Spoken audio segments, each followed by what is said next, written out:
마지막. 관련제와 탈관련제. 안 어려워요. 그 그림 딱 보세요. 그림 딱 보면 피라미드로 돼 있죠. 맨 위에 누가 있고 이재용 사장님 계시고 맨 밑에 말단 사원들이 있고. 그죠? 그럼 혹시 대원외고도 이와 같은 관료제인가요? 큰 조직은 싹 다 관료제예요. 우리나라는. 큰 조직은 싹 다 관료제예요. 대표적인 관료제가 공무원하고 군대예요. 그죠? 자, 그럼 봅시다. 대규모 조직 줄세요. 대규모 조직. 관료제에 제일 중요한 건 조직의 규모가 일단 커야 돼요. 조직의 규모가 작은데 관료제할 필요 없어요. 대규모 조직. 그럼 문제 나갑니다. 관료제는 효율적입니까? 비효율적입니까? 그렇죠. 일단 이렇게 말씀하셔야 돼요. 효율성을 추구한다예요. 효율성을 추구하는데 다만 정보화 사회에서는 비효율적인 면이 있다는 거예요. 쌤, 아니 효율이면 효율이지 무슨 비효율적인 면이 있나요? 정보화 사회는요 빨리빨리 바뀌어야 되거든요. 우리 재영이가 삼성전자 회장되거나 제일 먼저 만들었던 게 뭐냐면 갤럭시 그 뭐였어요? 그 폭발하던 거 있죠? 노트 7. 노트 7이야 노트 7. 노트 7. 그 막 자기 임기에 맞춰가지고 자기 취임식에 맞춰 그걸 발매하려고 엄청나게 막 닥달했어요. 빨리 만들어. 아직 불안정. 그냥 만들어 새끼야 그냥 끼우라고 끼웠더니 터졌어요. 그죠? 그러면 그게 터졌을 때 그 제대로 반응했습니까? 못했어요. 원인도 못 잡았어요. 처음에. 왜? 워낙 많은 과정을 거치니까 관료제가. 근데 여러분 샤오미 직원 몇 명이세요? 샤오미 직원? 6명이에요. 삼성전자 2만 명인데 샤오미 6명이에요. 왜요? 샤오미는 공장이 없어요. 에? 공장 많은데 노노노노. 샤오미는요 6명의 기술자가 있어요. 그 기술자가 도안을 해요. 예를 들어서 우리가 세탁기를 만들자. 우리가 뭐 청소기를 만들자. 그래서 그걸 이렇게 설계도를 올려놔요. 웹하드에 올려놔요. 그럼 그걸 보고 막 광동성에 있는 그 기술자들이 제가 할게요. 만들어서 몇 월 며칠까지 납품하세요. 그럼 연락은 갖고 와요. 그런 걸 보고 제일 완성도가 높은 회사한테 오케이 샤오미 이름 붙이고 내일부터 저 만드세요. 납품하세요. 이렇게 하는 거야. 그래도 얘네 잘 못하면 짜고 딴 거 하면 돼요. 근데 삼성전자는 모든 걸 다 설계고 납품이고 다 자기네가 하잖아요. 그러니까 유연하지가 못한 거예요. 그죠? 그게 바로 관련제 문제점이에요. 자, 그 2번은 피라미드입니다. 피라미드 계층구조. 산업화 이후 사회조직의 규모가 대형화되면서 거대한 조직을 효율적으로 관리하게 등장했다. 예, 대표적인 건 회사, 공무원, 회사 정부, 회사랑 정부. 특징. 명령과 복종의 지휘계통 필요 없고요. 두 번째 거예요. 위계서열화 둘시고요. 위계서열화. 그 다음에 업무의 분화와 전문화 그랬는데 그건 조금 아쉽네요. 그거보다는 이렇게 표현하는 게 더 맞아요. 업무가 세분화돼 있다 보니까 전문화가 돼요.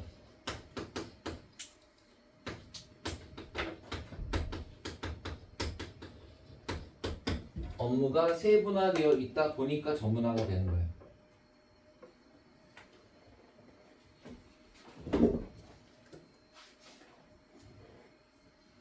스릴을 좋아하시는 분들한테 그 국민은행 외환 딜러실 추천드립니다. 왜요? 겁나 쫄깃쫄깃해요. 본인한테 보통 한 200억 정도가 주어지거든요. 회사 돈 200억을 가지고 달러에 배팅해서 돈을 벌어야 돼요. 그 달러가 올라간다고 그러다 떨어지면 개망하는 거예요. 내일 CMA서 써야 되고 내일 당장 이 부서 잘릴 수도 있어요. 그래서 안정적으로 계속 수익을 내야 그 부서에 딜러실에 남아있을 수 있어요. 근데 그때 달러도 하고 엔화도 하고 다 할까요? 아니에요. 예를 들어 달러 하는 애들이 한 절반 정도 되고요. 엔화 한 3명, 위안화 한 3명 뭐 이런 식이에요. 그럼 생각해보세요. 나는 360을 위안화만 쳐다봐요. 중국 전문가 돼요. 그게 바로 업무를 세분화하면 그 분야의 전문가가 된다 그 뜻이에요. 그 TV에서 보면 막 이렇게 막 전화 받고 다 연출된 장면입니다. 가면 조용히 다들 이러고 있어요. 다들 이러고 있어요. 왜? 일단 외부에서 온 전화 없습니다. 외부에 전화 온다는 건 내가 영업을 한다는 얘기인데 아니 그 사람들은 자기 돈이 딱 그러니까 각 펀드 매니저 그 펀드 매니저인데 외환 딜러들마다 각자 돈이 있고 그 돈을 자기가 불리는 거예요. 자기가 불리는 거지 옆 사람하고 상의하거나 전화 받고 하는 게 아니에요. 그 전화 받고 이런 건 증권사 직원들이지. 그 외환 딜러실 그런 거 조용하고 저 소리만 들려. 블룸버그 뉴스 소리만 들려. 그 영어 못하면 못 가요. 연합뉴스 안 봅니다. 블룸버그 CNN만 봐요. 예, 근데 가면 좋습니다. 제일 꿀은 어디게? 금융계에서 제일 꿀. 자, 여긴 꿀이다. 여긴 신의시장이다. 한국은행. 고객이 없잖아요. 한국은행이 고객이 없어요. 이름만 은행이 고객이 없어요. 고객이 없고 거기는 우리나라의 금리를 조절한다거나 은행을 감독하는 일만 하지 고객이 없어요. 최고예요. 최고. 그래서 이거 어떻게 가면 돼요? 서울대 가면 돼요. 간단히 서울대 국제경영이랑 서울대 경영학과 나오면 한국은행 갈 수 있어요. 그리고 고대 나오면 조금 힘들어요. 가서 복사만 할 수도 있어요. 서울대 나오는 게 안전해요. 그거랑 금융감독원. 금융감독원도 개꿀이에요. 금융감독원 앉아갖고 모니터 보고 있어요. 그러다가 갑자기 삼성전자 확 튀어. 이거 어디야? 현대증권 압구정점이야. 출동! 이러면서 삼성전자 가요. 가서 그냥 지점 장치를 발로 팍 차고 들어가가지고 스탑해! 자, 오늘 거래 내역 갖고 오세요. 그럼 거래 내역에다 뭘 같이 갖고 와야 될까? 봉투를 갖고 와주세요. 봉투를 갖고 와야 돼. 감독원이 오셨는데 오늘 저녁 식사하셔야 되는데 뭐 어떻게 해요? 어떻게? 뭐 순댓국 먹어? 감독원에서 오셨는데 봉투 갖고 와야 돼요. 그럼 봉투 금액 보고 별일 없네요. 수고들 하시죠. 네. 개꿀이에요. 개꿀. 감사합니다. 훨씬 좋은 데가 금융감독원이에요. 금융감독원 어떻게 가면 돼요? 간단해요. 서울대를 가시면 돼요. 네. 아무튼 좋은 직장은 다 서울대예요. 자, 특징. 예. 업무의 분화 전문화까지 했고요. 그 다음 규칙과 절차 됐고요. 5번 빈칸은 뭘까? 연공서열. 여러분 봐요. 연공서열. 이거 관료제는 경력만 본다고 하면 안 돼. 이게 연이 경력인데 공은요? 실적이에요. 다만 경력이 실적보다 앞에 있는 거지 경력만 보는 건 아니에요. 그럼 거꾸로 얘기하면 실적이 없어도 뭐가 있다면 경력이 쌓이면 무조건 올라가요. 그게 좋은 거지. 쥐뿔도 없어도 그냥 무조건 경력에 따라 올라가요.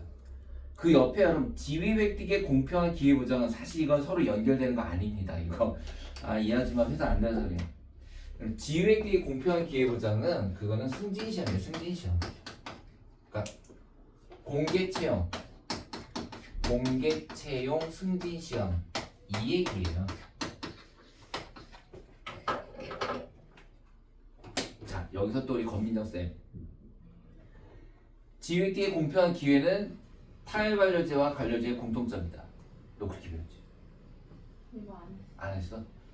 그렇게 말씀하세요. 자, 어때요? 맞는 말인가요? 다시요. 그러니까 공개 채용과 승진 시험은 승진 시험을 통한 지위 획득의 공평한 기회 보장은 관료제와 타일관료제에 동일하게 적용된다. 내가 볼 때는 민정쌤이 회사를 안 다녀서 그래요. 여러분들 공개 채용과 승진 시험은 관료제처럼 큰 기업에서만 있어요. 조그만 회사는 그런 거 없어요. 야, 직원이 5명인데 무슨 공개 채용돼? 그냥 뽑아요, 사장님이. 그지? 쌤, 타일관료제 니네 저거 기안84 회사 있잖아. 기안84가 사장이고 자기 친구가 저 임원이고 그렇잖아. 직원 2명 데리고 있고. 그런 회사가 무슨 승진 시험이 어디 있고 공개 채용이 있어. 이게 전형적인 거 있잖아요. 여러분, 이 전형적인 것은 은행이 은행은 연차가 똑같이 되면 똑같이 시험을 봐요. 승진 시험을. 그래서 그 승진 시험 성적하고 경력하고 근무 평점 다 합쳐가지고 승진하는 거예요. 한 명도 누락되지 않을까. 사장님이 얘 싫다고 누락시킬 수가 없어요. 그게 공평한 기회보장이고요. 사실 타일관료제는 어떤 식으로 승진하냐면요. 승진 자체가 없지. 왜? 팀원하고 팀장밖에 없으니까. 하지만 팀장은 어떻게 보면 사장님 가. 회식해. 아주 열심히 하겠습니다. 솔직히 마음에 드네. 너 학교 나왔어. 휘문고등학교. 야, 나 휘문고등학교야. 너 내일부터 팀장해. 감사합니다, 사장님. 말도 안 되는 거 맞죠? 진짜 이렇게 돼요. 그러니까 승진에 대한 개념 자체가 왜냐면 근무평점 이런 게 거의 없어요. 사실 여러분 연봉이 없다도 사장님하고 직원이 직접 해요. 타일관료제는. 왜? 근무 체계가 없으니까. 그게 무슨 공평하게 있죠. 아무튼 그래서 수특에는 이게 관료제만의 특징으로 나와 있어요. 지위 획득의 공평한 기회보장. 오케이. 장점 과업의 효율적 수행. 아니 관료제가 저렇게 복잡하게 되는데 이게 왜 신속 정확한 업무 처리가 돼요? 아니 여러분 이게 엄청나게 단계가 많잖아. 1단계, 2단계, 3단계, 4단계, 5단계 이게 왜 신속해? 관료제가 없다고 생각해볼게. 정말? 우리나라 국군이 육군이 50만 명이에요. 50만 명이 완벽하게 관료제로 돼 있거든요. 그러니까 만약에 그래 계엄 우리 형이 12월 3일날 계엄 그 계엄을 막 바람 윤석열이 막 쫄병한테 가서 야 계엄이야 계엄 막 일어나 안 해요. 그러니까 윤석열은 국방부 장관만 부르죠. 장관 계엄 그럼 장관은 육해공군 참모총장 부르죠. 계엄 그럼 참모총장은 3스타 부르겠지. 계엄 그럼 걔네들은 1스타 걔네들은 대령 중령 소령 그럼 여러분 각각 자기가 맡은 데만 하면 되니까 이게 쭉쭉쭉 동시에 쫙 일어나죠. 그래서 이렇게 조직이 클 때는 이게 훨씬 효율적이에요. 만약에 우리나라 50만 명의 군대를 다 10명씩 5만 개 팀으로 나눠 가요. 그럼 언제 설명합니까? 그래서 효율적이에요. 자, 책임의 한계가 명확하다. 그렇죠. 내가 전달한 사람들에 대한 책임을 내가 져야 돼요. 그렇죠? 그 다음 업무 수행의 지속성, 업무의 표준화로 구성원이 바뀌어도 업무의 지정이 없다. 이거 뭔 말이냐면요. 이거랑 구성원 신분보다는 조금 비슷한데 여러분 보세요. 그 어떤 직원이 딱 가잖아요. 그럼 이제 진짜 관료제가 큰 회사에 가면은 여러분들이 진짜 책을 이러고 줘요. 이게 얇아. 이런 걸로 3권을 줘요, 진짜. 이게 업무 매뉴얼. 이거 다 숙지해야 돼. 그러니까 전화 받을 때 뭐 다 이게 다 써있어요. 그럼 자 얘가 잘렸어요. 그럼 어떻게 하면 돼요? 이 매뉴얼이 다시 새로 들어온 사람한테 전해줘요. 그래서 결국 자리가 중요한 게 아니라 그 자리, 그러니까 사람이 중요한 게 아니라 그 자리에 맞는 업무가 이미 다 정해져 있어요. 그게 거기서 말하는 구성원이 바뀌어도 업무에 아무 지장이 없는 거예요. 그래서 관료제는 안정적으로 움직인다 계속. 자 단점 여러분 관료제는 항상 여러분들 학교의 관료제는 항상 단점만 나왔어요. 첫째 목적 정치. 자 목적 정치라는 말이 뭔지 봅시다. 목적 정치라는 말은 원래 이렇게 목적이 앞에 가. 그럼 그 뒤에 수단이 이렇게 따라가야 되고요. 이 새끼가 앞에 가는 거야. 예를 들면 환자의 생명을 살리는 목적을 가진 응급실은 수술 동의서라든지 입원 동의서라는 그런 수단적 절차, 문서가 없을 때는 입원이 안 되잖아. 환자의 생명을 살릴 수가 없잖아. 그지? 그러니까 지나치게 문서와 절차를 중시하다가 환자의 생명을 살려야 된다는 병원의 목적 자체가 뒤로 밀리는 현상. 그게 목적 정치. 창의성 상실 및 인간 소외. 그 다음에 무산일주의, 보수성, 관료주의 돼 있는데 여러분 그렇게 하시면 안 되고요. 요거 일단 그 3번의 비능률에다가 왜냐면 이거 여러분들 이게 시험 이게 났어. 3번의 비능률에다가 여러분들 학교에 뭐가 나왔냐면 그 비능률이 레드 테이프 현상.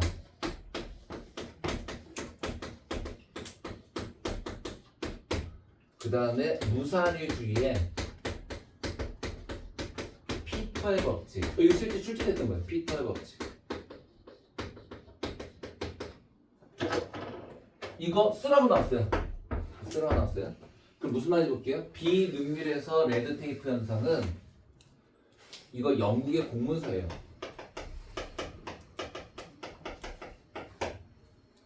영국의 공문서인데 이렇게 빨간 테이프가 붙여지면 이게 공문서라는 뜻이거든요. 근데 생각해봐봐. 어차피 공무원은 6시가 되면 퇴근하잖아. 그럼 내가 일을 빨리 하면 어떻게 돼? 또 다른 일을 해야 돼. 천천히 하면 이것만 하고 퇴근하면 돼. 그럼 난 빨리 할까 천천히 할까? 천천히 하는데 영국 공무원 전체가 이래. 그래서 이 빨간 테이프부터 시작하면 여기서 빨간 테이프 사람이 기가 막혀. 처리 안 돼 저거. 오늘 처리 안 돼. 저 새끼 저거 3일 끌 거야. 그게 지나치게 천천히 규칙 다 지키면서 하는 거. 그게 레드 테이프 현상. 지나치게 규칙과 절차. 왜냐면 이거 민원인이 급한 것도 있잖아.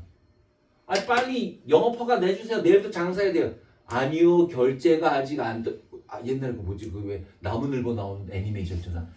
그래, 그거 똑같아. 그 나무늘보가 레드 테이프 현상이야. 그 다음에 피터의 법칙은 뭐냐면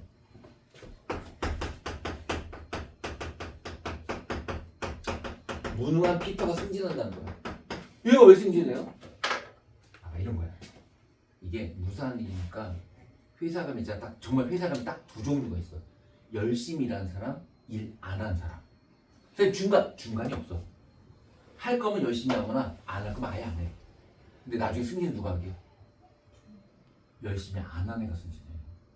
에이 설마 열심히 하는 애가 승진하겠죠? 열심히 하는 애 중에 한두 명은 승진하겠지. 하지만 열심히 하다 보면 실수를 하게 돼. 실수하면 잘리는 거야.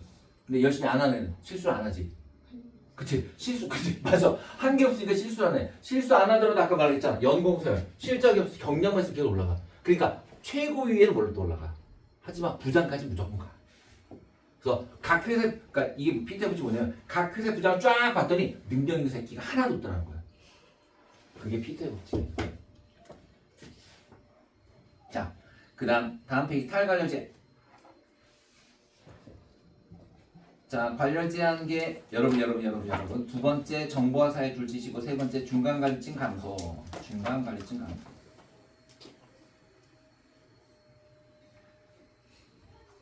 방향. 자, 관련제가 수직 밑으로 내려갑니다. 아, 거기다 중요한 써있구나. 여러분 관련제는 하향식이에요. 하향식. 위에서 밑으로. 하향식 의사결정. 탈관련제는 거꾸로 상향식. 밑에서 위로 가는 상향식 의사결정이에요. 또한 관련제가 수직적, 동그라미 이번엔 수직적 관계인 대비 그 옆에 있는 빈칸 수평적입니다. 수평적. 또 관련제가 경력 중심인 대비해서 탈관련제 능력 중심이다. 능력. 그 다음에 새로운 조직의 유형 팀제 아메반제인데 안 나옵니다. 자, 22페이지 여러분들이 답을 나중에 풀어보세요. 2번, 3번이에요. 2번, 3번. 그 맨 뒤에 건 답 다 있습니다. 근데 요건 답 없으니까 2번, 3번. 자, 이제 얼른 일탈하자. 일탈. 자, 일탈하고 이제 밥 먹으러 가야겠다. 자, 일탈. 규범의 허용한 길을 벗어나 행동을 했는데 자, 그건 여러분 요것부터 생각해 볼게요. 일탈과 범죄 중에서 어떤 게 큰 개념일까? 아니면 배타적인 관계일까? 다시요. 일탈과 범죄는 어떤 관계일까요? 네, 맞아요. 포함 관계. 일탈 안에 범죄인 일탈이 있고 범죄가 아닌 일탈이 있는 거예요.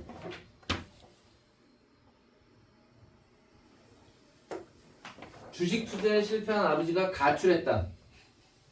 여기 들어가요. 주식 실패한 아버지가 홧김에 증거를 해서 불을 질렀다. 그럼 여기 들어가요. 그래서 자, 거의 구성원들이 정상적으로 인정하는 규범의 허용한 길을 벗어난 행동으로서 뭐 범죄라든지 가출 그런 거죠. 범죄, 가출. 그 다음에 그 밑에 일탈 행동의 빈칸은 상대성입니다. 일탈 행동의 상대성. 일탈 행동의 상대성.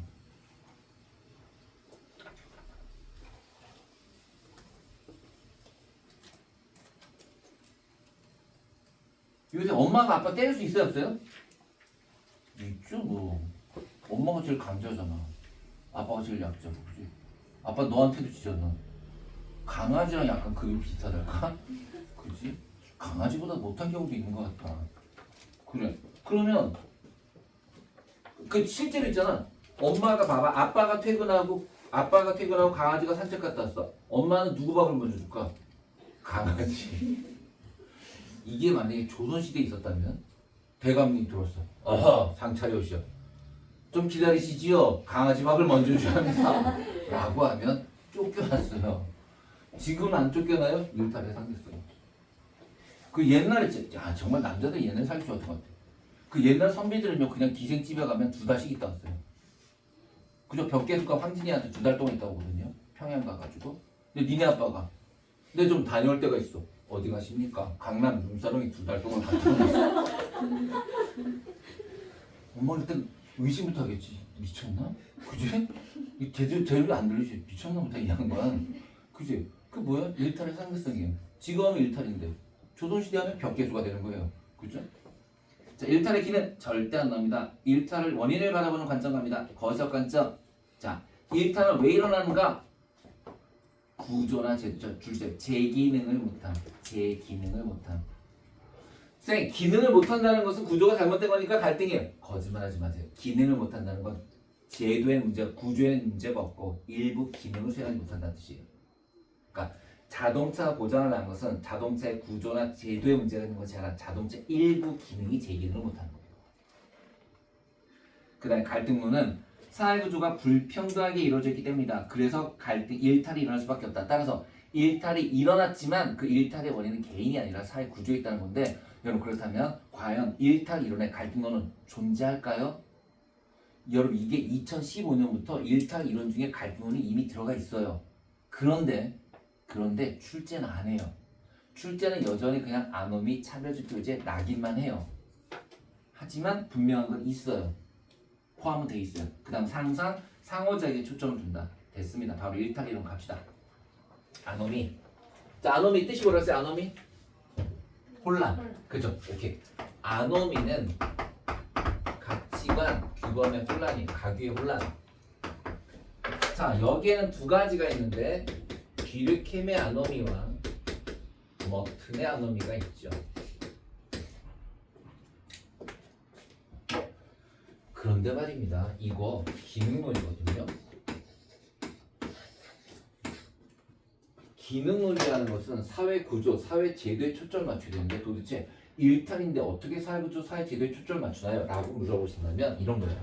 얘는 전제가 있어요. 여러분 거기 보세요. 아, 지금 위에 게 뒤르켐, 밑에 게 머튼이에요. 자, 뒤르켐 첫 번째 줄에 뭐라고 돼 있어요? 그게 여러분 그게 자 급격한 사변 즉 사회 급변 사회가 급변한다는 게 전제예요. 이게 없으면 아노미가 안 일어난다는 거예요. 사회에 아무 일도 없으면 아노미도 안 일어나요. 반드시 이게 전제 이게.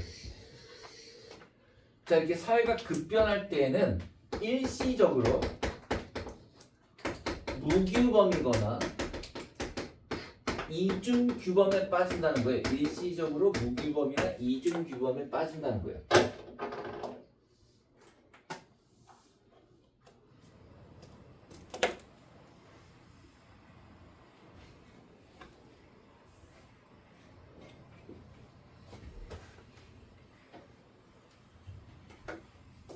자, 무슨 말인지 봅시다. 사회가 급변할 때 무규범이나 이중규범에 빠진다. 자, 지금 1945년 8월 15일 날 광복이 됐어요. 광복이 됐는데 그럼 광복 되자마자 미 군정이 들어와서 안정적으로 우리 사회가 돌아갔죠? 가 아니죠. 9월 달에 미 군정이 들어올 때까지 한 달 동안 공백 상태예요. 그러니까 경찰도 없고 법도 없고 군대도 없어요. 아무것도 없어요. 그죠? 그러면 사람들은 일시적으로 무기범 상태나 이주기범 상태에 빠져요. 그래서 실제로 뭐 우리가 좀 쪽팔리니까 그걸 역사책에 안 써놔서 그렇지 살인사건 많았을까요? 적었을까요? 예, 주로 있잖아요. 도망가지 못한 일본인들을 살해하고 일본인들 물건을 약탈한 경우가 많았어요. 그 당시. 그러면 그 당시 그 사람들 죄의식을 가졌을까? 아니요. 사회가 바뀌었다. 일본은 패망했다. 우리가 일본인을 죽이면 정당하다. 이런 착각을 한 거예요.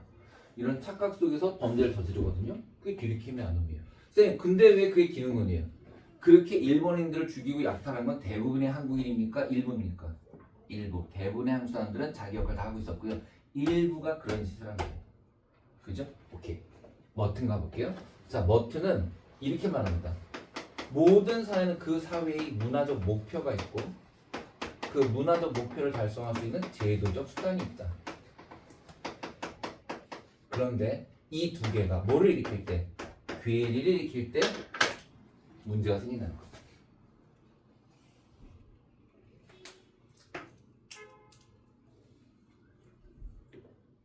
우리 사회 문화적 목표는 뭡니까? 부자죠. 그죠? 부자지 부자. 그럼 여러분 누구나 노력하면 부자가 될 수 있는 수단을 다 갖추고 있죠? 우리가 뭘로 부자가 될래? 생각해보니까 없네, 그지? 생각해보니까 수단이 없어. 그지? 아, 쌤, 직장 다니면 열심히 돈을 모아요. 아유, 훌륭하세요, 훌륭하세요. 직장에서 돈을 모아봅시다. 여러분들이 400만 원을 받아가지고 매달 200만 원씩 저금만 더 볼게요. 10년 모으면 2억 좀 넘겠죠. 2억 5천. 와 선생님 10년 모아서 집을 못 사요. 집을 못 사요 여러분. 이 동네 12억에서 20억이에요. 아 선생님 좀 더 모을게요. 네 좀 더 모아보세요. 몇 년 더 모아야 돼요? 50년 정도 모아야 되네요. 그럼 20살에 취업해서 70살 됐더니 20억을 모았어요. 돌아가셨어요. 그죠? 자 그럼 그 계산이 이렇게 나온단 말이에요. 잠깐만 내가 20억짜리 집을 사는 게 목표인데 수단이 안 되네. 그럼 어떡하지? 그럼 이제 시장 가서 칼을 하나 사죠. 그렇죠? 칼을 사가지고 신문지에 둘둘 말아서 뒷주머니에 꽂아가지고 20억짜리 집에 살고 있는 사람 찾아가죠. 띵동 어떻게 오셨어요? 찌르고 할아버지 시점에 질질 끌어서 목욕탕에 놓고 피 묻은 손으로 저녁 노을을 바라본다. 이게 먹튀 나눔이에요. 이게 먹튀 나눔이에요. 왜냐하면 이 사람들은 자기의 목표가 뚜렷하면 뚜렷할수록 어떠한 수단도 허용된다고 착각해버리는 거예요. 그죠? 그게 바로 머트예요. 자, 그러면 이거 왜 발생하냐? 이거 봐요. 그러면 보세요. 머트는 제도적 수단을 갖지 못한 사회 제도에 문제가 있다고 본다. 아니에요. 좀 조심하세요. 머트는 기능론이거든요. 그래서 기능론자이기 때문에 모든 사람들이 다 돈 벌 수 있는 기회가 주어진다고 생각하지 않아요. 굉장히 현실적인 머트는. 그럼 뭐라 그러냐? 야, 너 그냥 네가 왜 집을 사니? 아니 미안한 말이지만 그런 거야 진짜. 네가 왜 집을 사? 야, 너 너에 맞게 막 임대 아파트 이런 거 알아봐. 야, 월세 요새 좋다? 이거예요. 그러니까 거기 책에는 제도적 수단을 보세요. 머튼의 나눔이 사회적 목표를 달성할 기회가 사회 구성에 공평하게 돌아가도록 제도를 말하고 돼 있잖아요. 아닙니다, 사실. 그러니까 보통 이제 제도적 수단을 확장하자 이렇게 나오는데요. 아니에요. 실제 진짜 머튼의 생각은요. 야, 그냥 임대 아파트 살아. 뭘 20억에 살려고 그래? 가! 이게 머튼의 사실. 얘는 뭐예요? 얘는 얘 해결책 보세요. 얘는 알아야 돼. 디르킴의 해결책은 사회 규범의 통제력 회복이에요. 사회 규범의 통제력 회복. 지금 왜? 아까 법이 없었잖아요. 빨리 법을 만들자. 자, 다음 페이지 보세요.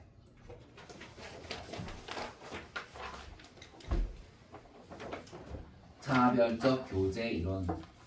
자, 줄칩시다. 일탈 집단과의 상호작용. 일탈 행동의 학습.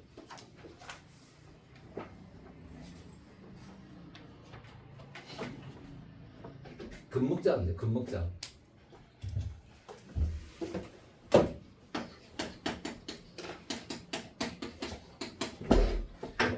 우리나라 교도소는 참 시스템이 잘 돼 있어가지고요. 각 범죄의 종류별로 같이 가둬요. 그래서 의정부 교도소는 대표적으로 경제사범만 있어요. 저기 주가 조작, 사기, 부동산 사기 다 저기 있어요. 그럼 어떤 일이 벌어질까요? 서로 세미나를 해요. 그 안에 진짜로요. 그 안에서 진짜로요. 왜냐면 내 아는 사람들 많이 갔거든. 지금 다니는데 많이 갔어요. 진짜 그런 거 안 돼요. 자, 2000년 골드뱅크 사건이요. 뭐예요? 아, 그때 제가 참여했는데요. 아, 저도. 아, 그때 현대증권. 아, 예, 제가 메리증권. 뭐여가지고. 아, 그때 우리가 이렇게 됐는데 이게 이 부분이 잘못됐던 것 같아요. 그렇죠. 우리가 여기서 감독을 해서 걸렸던 것 같아요. 다음에 만나면 이런 건 조심해야 됩니다. 예. 그럼 어떻게 팀은 자금은 이거 다 팀 짜고 나가요. 예를 들어 그런 거 괜찮죠? 그럼 예를 들어 소매치기범이 들어가잖아요. 그럼 거기 이제 방장이 있어요. 방장이. 그 학교장이라고 해요. 학교장 면담을 해요. 제가 어떻게 들어왔나? 소매치기 들어왔습니다. 뭐 좀 배우고 싶은 기술이 있어? 저 근거 쪽. 아, 오케이. 근거. 김 부장. 근거 쪽에 저 결혼 있어? 한 2명 빕니다. 얘 데려다 교육시키고. 저 최 부장. 저 팀장? 얘 이제 너도 언제 출소하니? 5개월 뒤에. 5개월 팀 돼? 됩니다. 얘 넣어가지고 같이 팀 짜. 그게 즉 소매치기가 들어가서 거기서 일탈을 학습해가지고 훌륭한 근거토리 범이 되는 거예요. 축하합니다. 훌륭한 근거토리 범이 됐어요. 이게 뭐예요? 이게 차별적 교제예요. 이게 차별적 교제. 그러니까 범죄를 일탈을 저지른 대부분의 경우에는 일탈자와 만나면서 일탈을 뭐한다? 학습한다는 겁니다. 자, 그 다음 낙인. 일탈자. 아, 낙인은 저딴 식으로 하면 안 됩니다. 낙인은 요거 하나만 필기해 볼게요. 자, 낙인은 명확한 절차가 있어요. 첫째, 1차 일탈이 일어납니다. 그 1차 일탈에 대한 차별적 제재가 벌어집니다. 차별적 제재. 부정적 시선 내면합니다.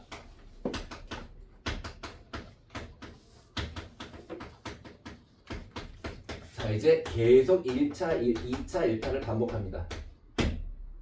이게 낙인의 과정이 다 외우셔야 돼요. 1차, 1탈, 차별적 제재, 부정적 시선의 내면화, 2차, 1탈.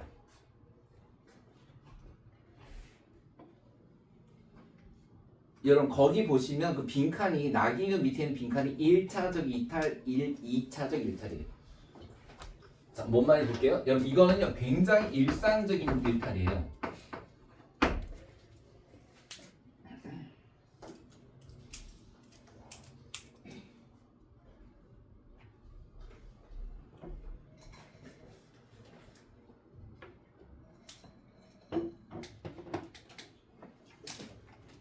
자, 교실에서요. 교실에서 친구들이 저 아이의 지갑을 몰래 감췄어요. 장난으로. 근데 일이 커졌어요. 유재석하고 노홍철이 같이 숨겼어요. 차은우 지갑을. 근데 좀 이따 선생님이 들어왔어요. 장난이니까 사실 이게 선생님만 개입 안 되면 야, 새끼야 내 거 누가 가져왔어? 그러면 하하가, 노홍철이가 야, 떡볶이 사주는 새끼야 돌려줄게. 이러면 끝나요. 그죠? 이게 일상적인 일탈, 별거 아닌 일탈인데 차은우가 그렇게 안 하고 울면서 교무실에 가요. 근데 차은우는 학교 회장이고 아버지는 국회의원이고 엄마는 육성회장이야. 자, 가서 차은우가 선생님이 교실에서 지갑이 없어졌어요. 아무래도 노홍철인 것 같아요. 라고 얘기하면 선생님은 당장 들어와서 노홍철 나와 이 새끼야 이렇게 얘기죠. 그죠? 그 노홍철이 나와요. 그럼 좀 이따 유재석도 같이 나온다. 너네나 저 같이 했지 말인다. 저희 장난 둘이 같이. 재석은 들어가. 넌 그런 애가 아니야. 아니 선생님 같이 있으면 이 새끼 어디 들어가 이 새끼야. 참 옆에 있다. 맞습니다. 유재석 그런 애가 아닙니다. 저 노홍철이 나쁜 새끼예요. 그새 그래 나도 알아. 재석이 넌 들어가. 쟤 아니 들어가 이 새끼야. 노홍철 홍철아 넌 나와야지. 넌 새끼야 도둑놈의 새끼잖아. 넌 나와야지 이 새끼야. 넌 좀 맞자 이 새끼야. 그래서 시계부터 풀죠. 누가 갑자기 뭐 하시노? 건달이다. 이 새끼 봐라 건달. 이러고 패기 시작하죠. 그게 왜 차별적 제재냐면 지금 나쁜 짓 똑같이 누가 했냐면 유재석하고 노홍철이가 똑같이 나쁜 짓을 했는데 선생님은 얘는 빼고 얘만 제재하잖아요. 그럼 봐요. 그럼 선생님 입장에서는 주관적이니까 객관적이니까. 그래서 여러분 이걸 뭐라고 표현하냐면 일탈에 대한 이게 맨날 나옵니다. 일탈에 대한 객관적 기준이 있다 없다? 없다예요. 왜? 지 마음대로 하거든요.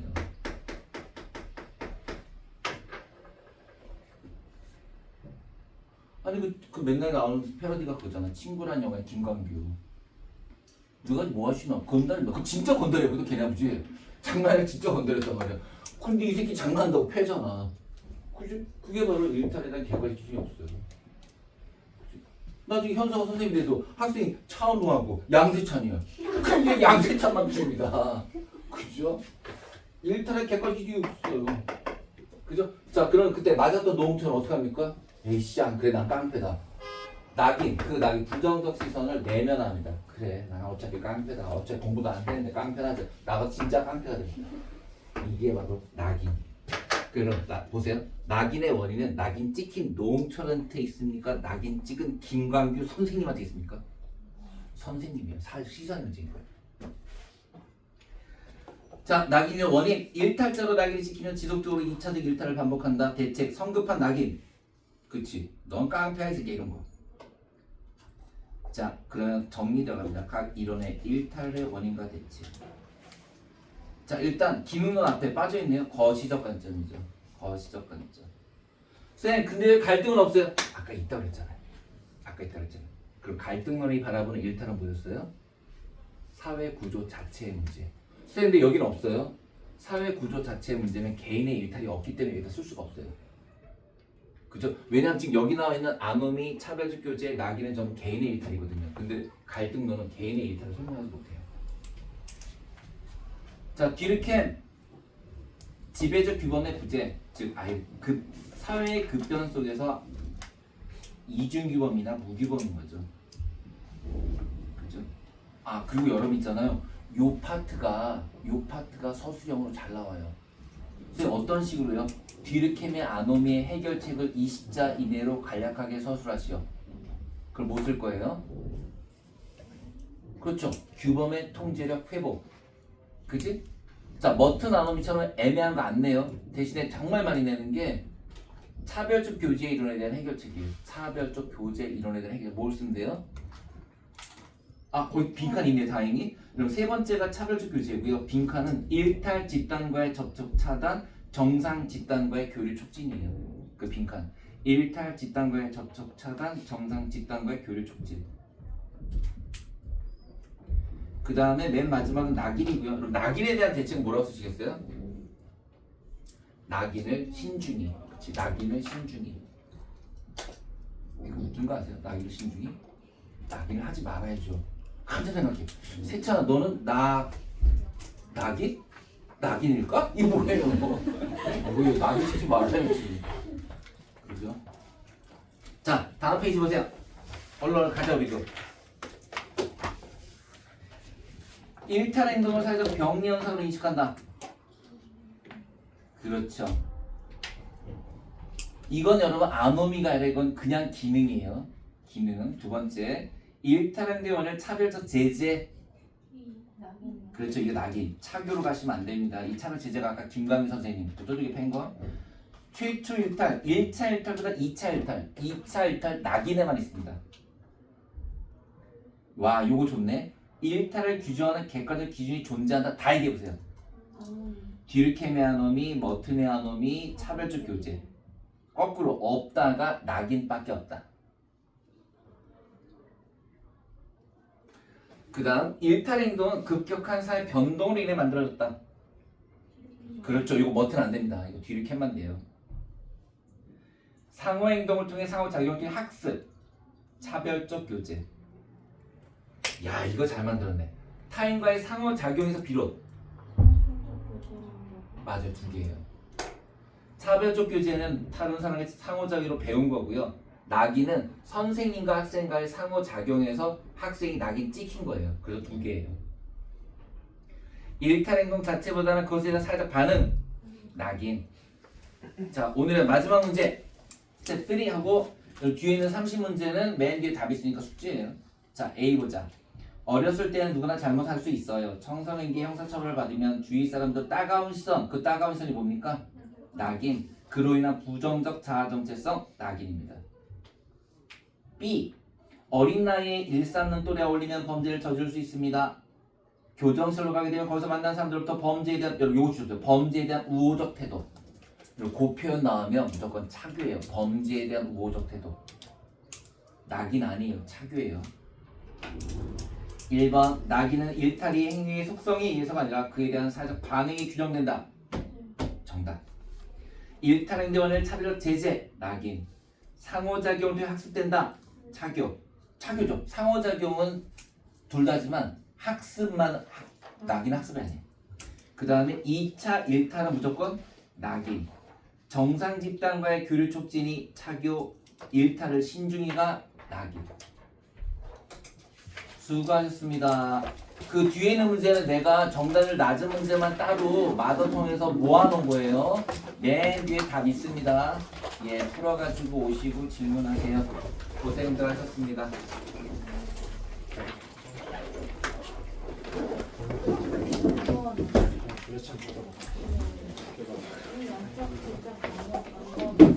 이거 빠졌니? 그거 빠졌었니?